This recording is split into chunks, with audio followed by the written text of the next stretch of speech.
Answer ও গ্রাম প্রতিরক্ষা বাহিনীর চলমান সংস্কার কার্যক্রমের অংশ হিসেবে সদস্যদের পেশাগত দক্ষতা ও সক্ষমতা বৃদ্ধির পাশাপাশি বাহিনীর মহাপরিচালক মহোদয় কর্তৃক সদস্যদের জন্য নানা ধরনের কল্যাণমূলক ব্যবস্থা গ্রহণ করা হয়েছে। দীর্ঘদিন ধরে বাহিনীর সকল পর্যায়ের রেশনভোগী সদস্যরা গমের পরিবর্তে প্যাকেটজাত আটা প্রদানের জন্য দাবি জানিয়ে আসছিল। সামগ্রিক দিক বিবেচনায় এই দাবি পূরণ করা অত্যন্ত চ্যালেঞ্জিং ছিল। এছাড়াও কেন্দ্রীয় খাদ্য গুদাম হতে চাল ও গম উত্তোলনের ক্ষেত্রে নানা অনিয়ম ও ওজনে কম দেওয়ার মতো অভিযোগ সহ জেলা কার্যালয়ের রেশন স্টোর কেন্দ্রিক বিভিন্ন অসাধু সিন্ডিকেটের নিকট সাধারণ আনসার সদস্যরা অনেকটা জিম্মি ছিল।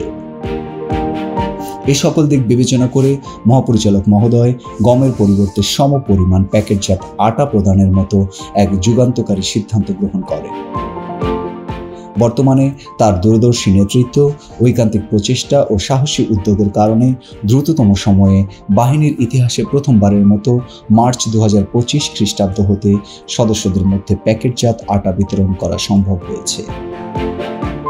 প্যাকেটজাত আটা হাতে পেয়ে বাহিনীর সদস্যদের সামাজিক যোগাযোগ মাধ্যমে উচ্ছ্বাস প্রকাশ করতে দেখা যায়।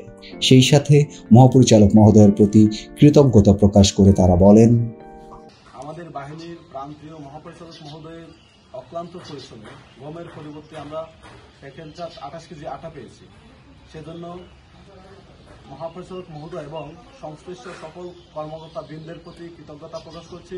দীর্ঘদিনে আমাদের একটা দাবি ছিল উন্নত জাতের গমের পরিবর্তে প্যাকেটজাত আটা প্রেরণ।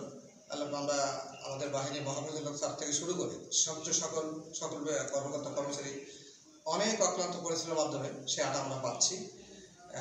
এই আটা পাওয়াতে আমাদের পেশাগত মান এবং কর্ম উদ্দীপনা আমাদের ভবিষ্যতে আরও কাজে লাগবে। সেই জন্য বাহিনীর মহাপরিচালক স্যার থেকে শুরু করে সবাইকে আন্তরিক অভিনন্দন এবং ধন্যবাদ জানাচ্ছি। বাংলাদেশ আনসার ও গ্রাম প্রতিরক্ষা বাহিনী প্রতিটি আনসার সদস্য যে পরিমাণ গম পেত তারই সমপরিমাণ আটা দেওয়া হচ্ছে। এতে করে বাংলাদেশ আনসার ও গ্রাম প্রতিরক্ষা বাহিনী আমাদের সম্মানিত মহোদয় স্যারকে আন্তরিক ধন্যবাদ জানাচ্ছি এবং কৃতজ্ঞতা প্রকাশ করছি।